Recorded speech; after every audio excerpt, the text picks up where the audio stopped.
What is going on, guys? What is going on, 27 Squad? Welcome back into another video. It's a double upload type of day. I just released my Malik Nabers film breakdown where it was just about Malik Nabers.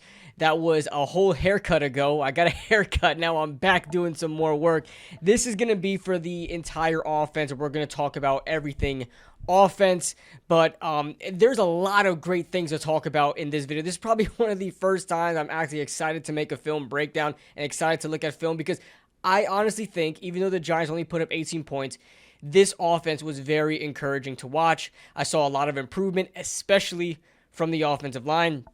But before we get into that, let's hear a word from our sponsor. This video is being sponsored by BetUS. Make sure you guys take advantage of this amazing offer of 150% bonus up to $2,000 on your first 3 deposits. That's right, 150% bonus. With the NFL season finally here, you can take advantage of this offer using promo code YouTube150 on BetUS. Thank you to BetUS for sponsoring this video. Now back to it. All right, now let's start off with the first play. Now, I'll be honest with you, I am not a offensive line aficionado. My knowledge of offensive line and blocking schemes are good. It's not fantastic, but I am good enough to know that the Giants kind of switched things up in the run game this week where Brian Daboll runs a lot of zone running, right? Inside zone, outside zone, mixing a little wide zone as well, something like this, the 49ers do a lot. That's like their bread and butter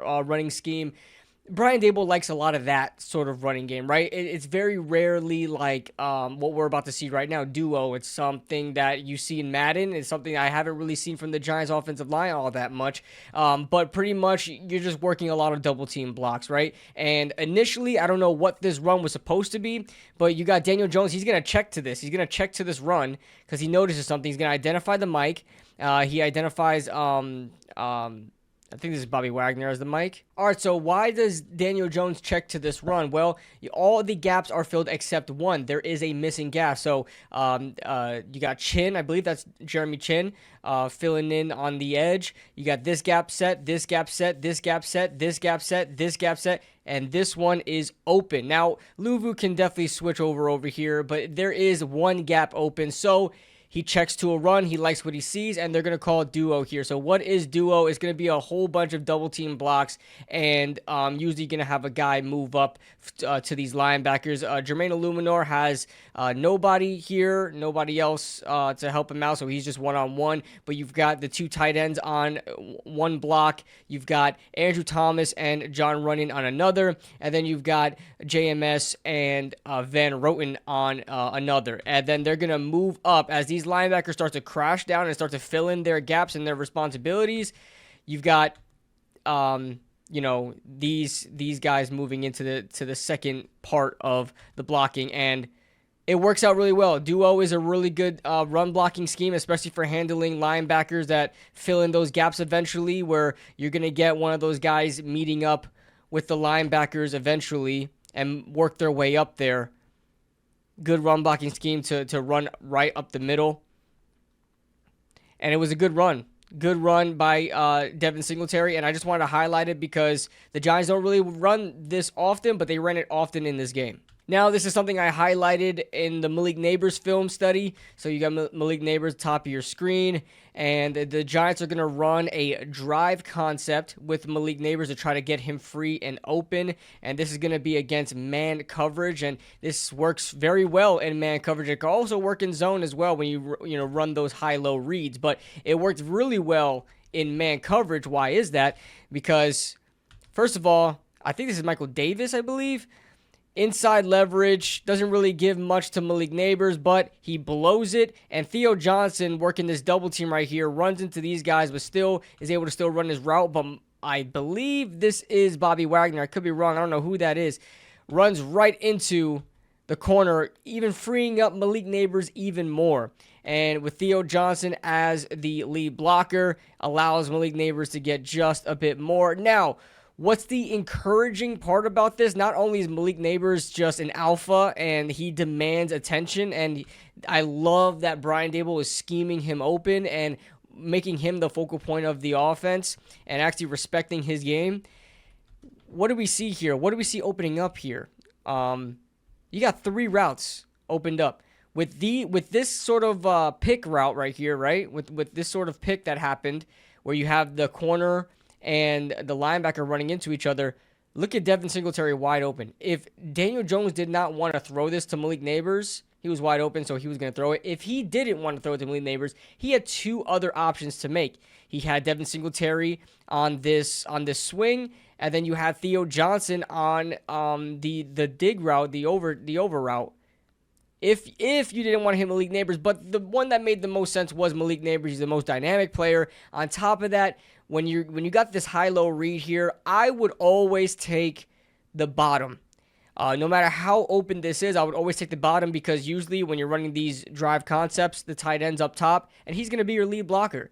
You know, if you would have given this to Theo Johnson, you don't have anybody in front helping him out on the block. Theo Johnson helping him out and leading the way and helping Malik Nabers. And on top of that, you want to have the guy that's the most dynamic. You want to give him the ball. So that was very encouraging to see. The Giants run this again. We'll highlight that maybe later. Now, another blocking scheme where the Giants don't really run much of. This is another new bag that they're kind of implementing here, and it took me a while to freaking figure this out, because, like I said, my blocking scheme knowledge is not fantastic. It's good, not fantastic, where I kind of have to take a second to see what is actually going on. So what are we looking at here, right?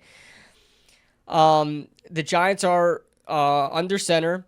They've got their tight end here. They've got Slayton really, really close. It looks like he's going to start run blocking, and so we'll run this in slow motion. And what do we look at here off the snap? We're going to see 2 pulling guards here, so this is going to be some sort of trap play. Now, this is definitely a trap. I don't know if it's what it is when both the guards are pulling, but pretty much in this trap, and also we see a wham, right? This is wham, where the tight end is also going to pull and block the inside. And pretty much what's going on here is you have these linebackers, and they're responsible for their gaps, right? And their gaps kind of move around based on where these offensive linemen are aligned, and they have assignments, right? So usually when you have pulling guards, the linebackers are pretty much going to follow, because they think that's where the ball is going. So what happens here with this scheme is that, with this run blocking scheme, is that JMS does a great job here getting to the inside and sealing this off and cutting this off, okay? You got JMS here cutting this off on the trap and the wham, all right? And it's going to open this up right away. And look at Darius Slayton, by the way. Darius Slayton as well. Getting a good cutoff. Boom. Allowing Devin Singletary to make his... And Devin Singletary did a fantastic job in this game. I mean, just running in real time, how good he was on the cuts. Look at that. The vision. The vision was fantastic, man. So it is a trap / wham. I know wham is this. I know trap is this. I don't know what it's called altogether. But I've seen some people on Twitter calling that out as well. Trap and wham. So... there's that. I mean, it's a great scheme. The Giants don't run a lot of these complicated run block schemes. I'm excited to see more of that now. Hopefully they continue that in the near future. And this is more of just Devin Singletary's Houdini magic. I want to say this is duo again, just by the sheer fact of what Van Roten and John Runyon do off the snap. Now, they don't keep their double team blocks because these linebackers crash immediately. Look, they're off snap, they're crashing immediately. They're not gonna wait to see if this is a play action. They think that this is a run. So, but you see Van Roten and John Runyon sort of hit this double team block, right? They're both double teaming, and then they go right to their linebackers, right? So they does a great job. And look at JMS. JMS, I believe this is on Jonathan Allen 93. Look what he does to open up for Devin Singletary. He moves his body, flips his hips, and turns his back to the gap that is supposed to be ran through. Same thing with John Runyon. John Runyon doesn't really get too much of him, but he does just enough to push him out the way. Sometimes that's all you need. You know, that's all you need to do. And you got Jeremy Chin here, one-on-one with Devin Singletary, and look at JMS just moving. Look at that. And Devin Singletary just Houdini magic. Look at this cut. I mean, usually this is a freaking tackle. I don't know. He pulls up kind of here. He's got long legs. He tries to make this tackle, evades it. And usually, if that's not a tackle, this is a tackle with the downhill safety. Boom! Say, spin move. Hit the B button. And he gains a lot more yards. I love to see it. I love to see it. The Giants are actually run blocking again. I mean, not even with Saquon Barkley. Probably the best glimpse we have of good run blocking was in 2022. We had like the third ranked rushing offense.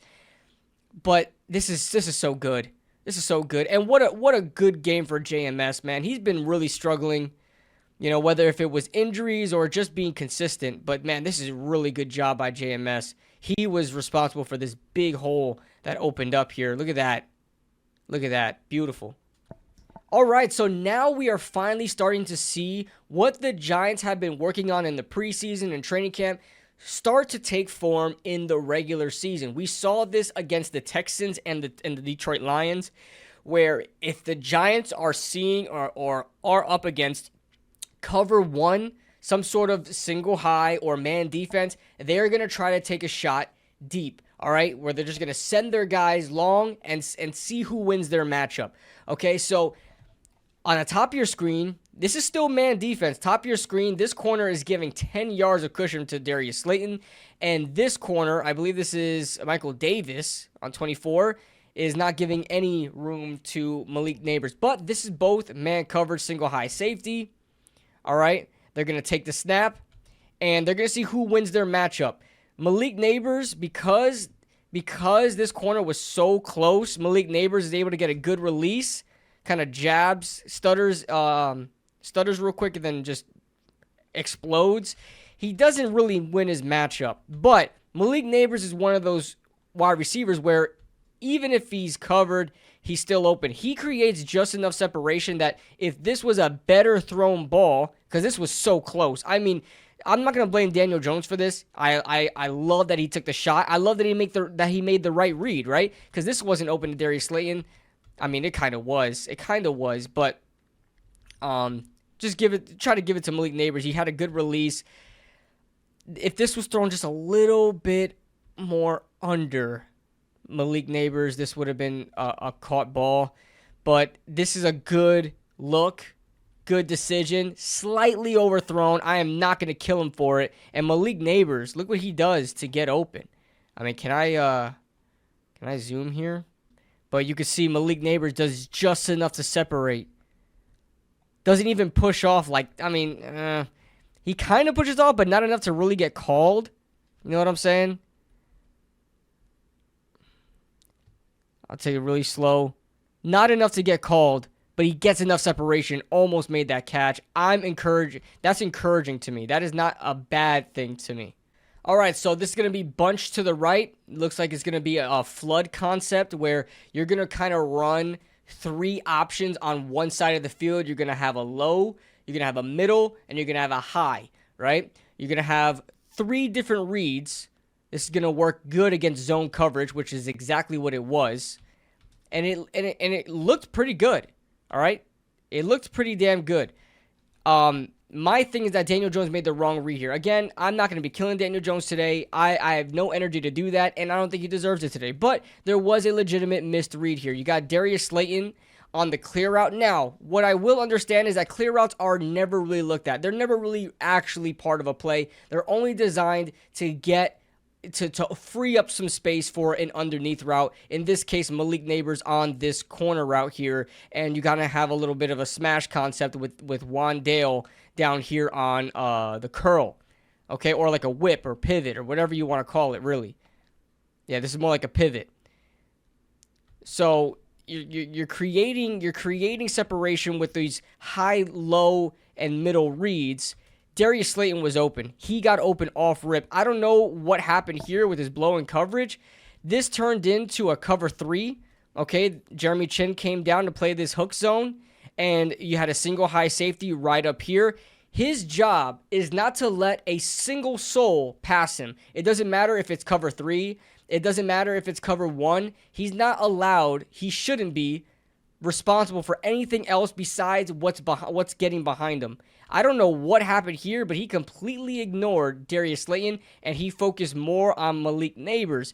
Now, Malik Nabers was pretty much covered. You had this corner bailing to cover more of Malik Nabers on this corner route, and it was covered well. This is covered. Not sure why this safety said, "Hey, St. Juiced, you got this one-on-one. You can take it from here."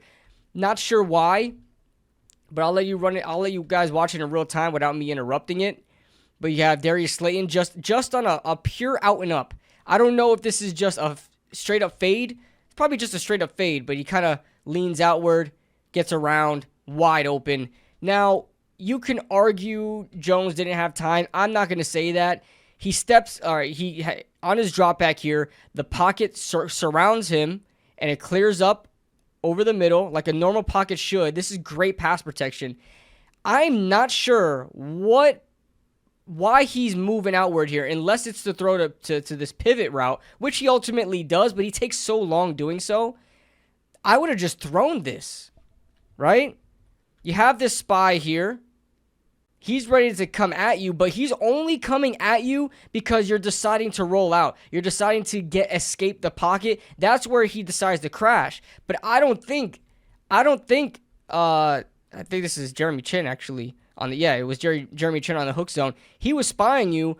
I don't think he's gonna pursue you. He's not blitzing you if you stay right there.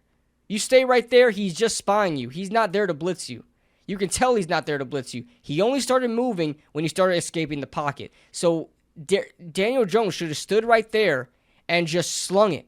And this would have been a probably huge freaking touchdown, right? Instead, it falls as an incomplete pass. He waited too long. Even the throw that he wanted was already there. He still took his time throwing it. This ball should have been thrown right now. Right now. I know Wandale was looking another way, but you should have just thrown the ball. He pumped it. He even pumped it. But we're not here to complain about that. They still scored on this drive, but I would have liked to see this been 6 points for Darius Slayton here. Now, I don't know what the hell happened here that nobody was paying attention to Malik Nabers, probably the biggest threat on offense right now. And this was just so easy. So easy. Malik Nabers didn't even need to do much. So I'm just going to explain the concept and what's supposed to happen. But Malik Nabers really didn't need to do much. This is his touchdown reception. This is off a trail concept. This is so easy to kind of look at because if you guys play Madden, and this is always one of the ask Madden plays when you're in the red zone, right? Just so easy. So easy. Wide open. So what happens in a trail concept is that you're gonna play off this bunch, and usually you're gonna have somebody leading the way and another wide receiver or receiver trailing, right? You can have tight end trail, halfback trail, wide receiver trail, whatever.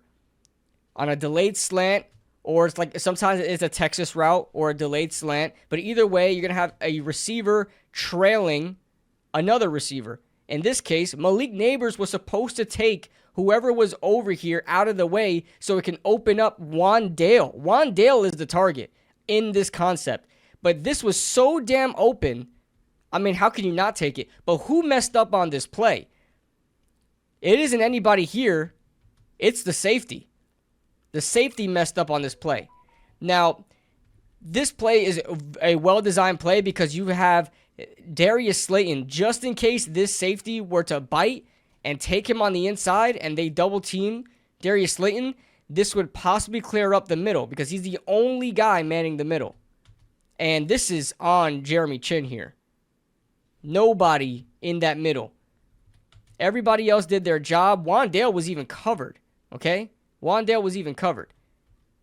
This was the play, whoever it was designed for, Wandale Robinson, he was covered. It was the guy leading the trail that got open. And it happened to be the best wide receiver on the field. Now, I go live every week before a matchup and go over film for the opposing team that we play, offense and defense. And going through this Commanders film on defense last week, I said the biggest thing that the Giants need to do to gain success is just to keep targeting the outsides. the Commanders, their corners are very weak on the outsides. On top of that, they play another bend but do not break defense similar to what the Giants run. And so it's a lot of soft shell zone coverage where you're running a lot of cover 4 quarters. You're playing a lot of cover 2, cover 3, but you're playing really far back and respecting the playmakers. And they do exactly that with Darius Slayton on the top of your screen here. Slayton runs a good route, and this is perfection right now. This is perfection. This is a deep comeback route way past the sticks. Way past the sticks. Look at the sticks are right here at the 35. He goes all the way down to the 45. That works himself for a good, 19, 20-yard gain? Beautiful. Absolutely beautiful. And this is well done. This is well timed. I mean, it was a little slow. Little slow, but you know what? I can't complain off of that. And this is quarters coverage, okay? This is quarters coverage. This is cover 4. This is cover 4 right now. Nobody's manning the flat too. I mean, he could have stopped at any moment, but look at how he made Darius Slayton. He's looking the other direction. Look how he made this corner completely not know where he is. He got lost. He got lost there, lost in the sauce. And look at the bottom of your screen. Malik Nabers does the same thing. He's open, you know? So this is just a good, I mean, it's nothing fancy. It's not even a great design. It's just a good call for what you're up against. Commanders run a lot of soft zone coverage, and you want a lot of plays that go back to the ball against soft zone coverage because they are prioritizing not letting you pass them. They'll give you anything in front. Love this play. I wanted to highlight it because the Giants don't really use a fullback anymore, and I just love that Jacob Johnson wears 89, Kadarius Toney's former number, remembering a great Giants legend. But this is ISO. This is, again, another play. I call out a lot of plays from Madden because that's how I really recognize these things. I played a lot of Madden in my days, okay? I know life that game. So when I see a play that I recognize, I like to highlight it. And this is ISO. I mean, this is the first play in I formation that is recommended to you.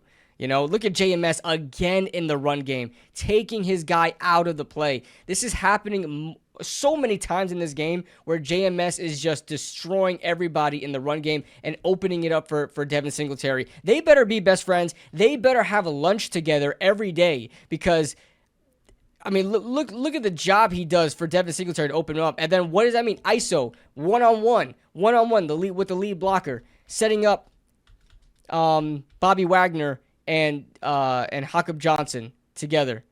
And Devin Singletary does a great job reading this and just taking the gap that's open. Look at Andrew Thomas all the way out here making this block. Beautiful. I'm not going to pretend like I know everything else that's going on, but this is ISO when I see it. You know, oh, you got a pull right here. But this is beautiful. This is beautiful work right here. Beautiful work.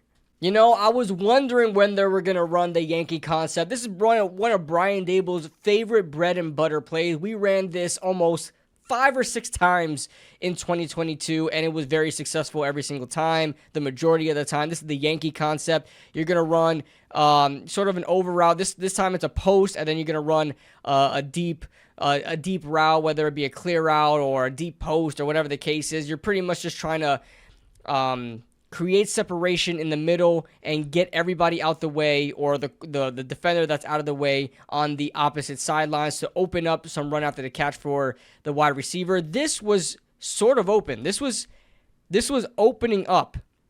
Okay, you have Bobby Wagner dropping back, but if this was a cleaner pocket, it kind of got, messy. Andrew Thomas let that one go, and it wound up being a sack. This is the only sack that the Giants had given up today. I'm not going to kill him for it. It's going to happen, but it's encouraging because things were starting to open up here. I believe this could have opened up if Jones had a cleaner pocket, and he's blowing right past Bobby Wagner. There's just absolutely no way.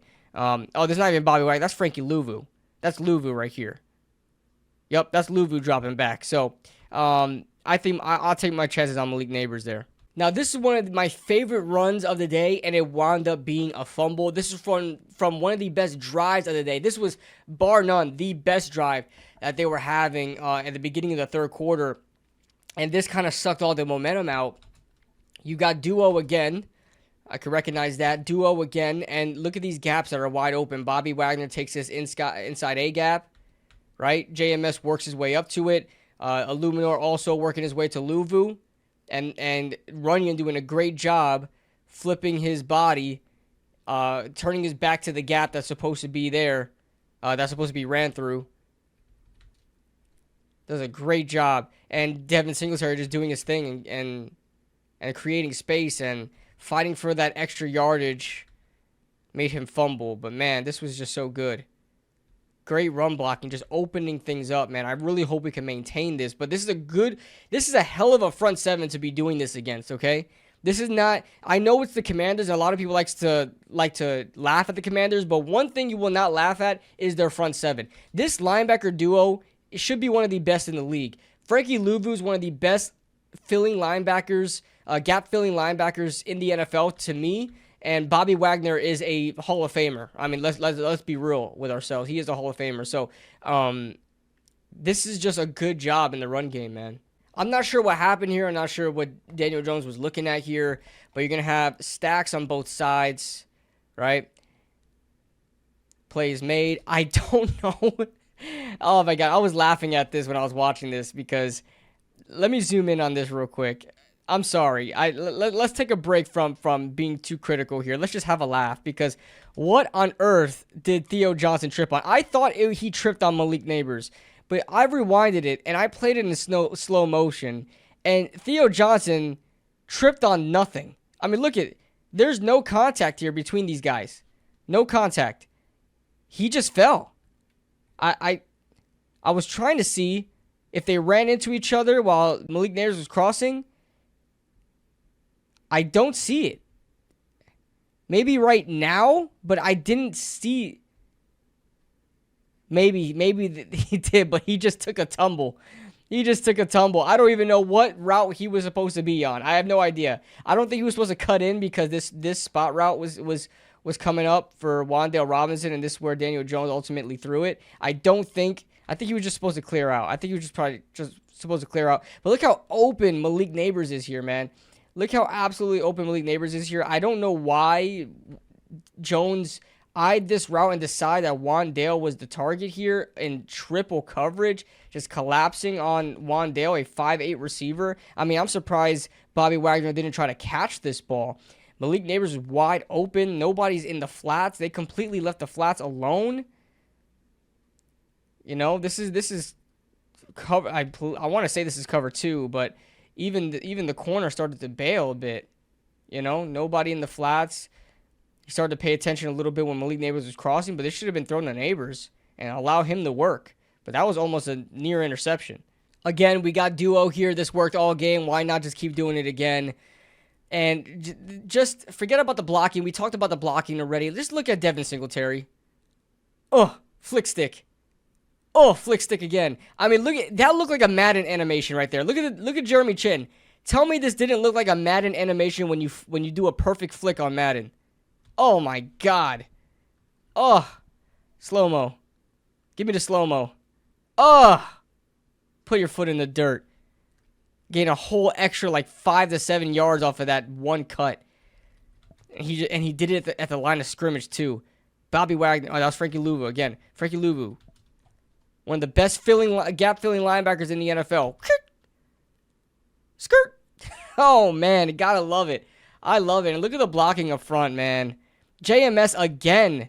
Oh, I mean, he kind of whiffed on that one. But he got that first block in. Worked up to the second level. Opened up. John running and cutting it off. I mean, I love to see it. This was so refreshing to watch, honestly. All right, this was just a mistake flat out by the defense.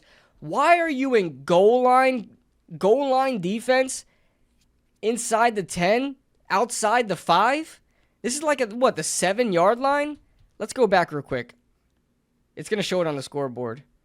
This is at the 7-yard line, okay? 7-yard line, and you're running goal line defense. This is risky, especially with the wide receivers that the Giants have. All these guys can make good cuts. Malik Nabers, Wan'Dale, Darius Slayton, these guys can route you up real quick. You're sending an all-out blitz with just one-on-one coverage in soft off man. This is man coverage off man. You're giving you're probably giving a good, I want to say 5 yards of separation. And look at this one giving a lot of yards of separation. I mean, this could have been easy right there. This is all out blitz. All out blitz. This was a terrible call by Dan Quinn. I think Dan Quinn's calling the plays. I don't know if you try to fluster Daniel Jones, but you're leaving all these guys on one-on-one coverage. Somebody's getting open. Somebody's getting open. They're going to scheme somebody open. This was a huge mistake to run goal line defense at the 7. And, I mean, I don't know who this person is right here. I think it's number 8, whoever is number 8 of the Commanders. He took the inside. He's trying to cut off that slant, but he took the inside so quick in man coverage. I don't know why he did that, because it's not like you're cutting off the inside because you have outside help. This guy's got his own responsibility. I don't know why he gave the outside so damn quick. I mean, even if this was an option route, right? Even if Wandale was on an option route and he has to decide whether he has to go inside or outside based on the leverage of the corner, this corner gave him everything he needed to know from the snap. He gave him the outside real quick. Boom. Foot in the dirt. Easy touchdown. I mean, it doesn't get any easier than that. I mean, I could have thrown that pass. That was easy. This one breaks my heart because the Giants just aren't good passing in the red zone. The Giants haven't been good passing in the red zone. They've been a good running team with Saquon Barkley in the red zone, but as of late, I mean, not great in the passing game. This was a beautiful throw. I mean, this was a beautiful throw. First of all, slant flat. Love the concept. Usually in a slant flat concept, you got the slant running over the flat, but in this area, you're trying to get that slant open instead of the flat open. So you're going to run the flat over the slant, and you're going to try to create a pick play, right? You're going to try to create a pick on these corners to separate, and he got away with a hold there. Look at this throw by DJ. That was a beautiful throw, and Darius Slayton, looking like 2020 Darius Slayton, dropping this pass. You can argue the contact right here kind of influenced that because he tried to get him off.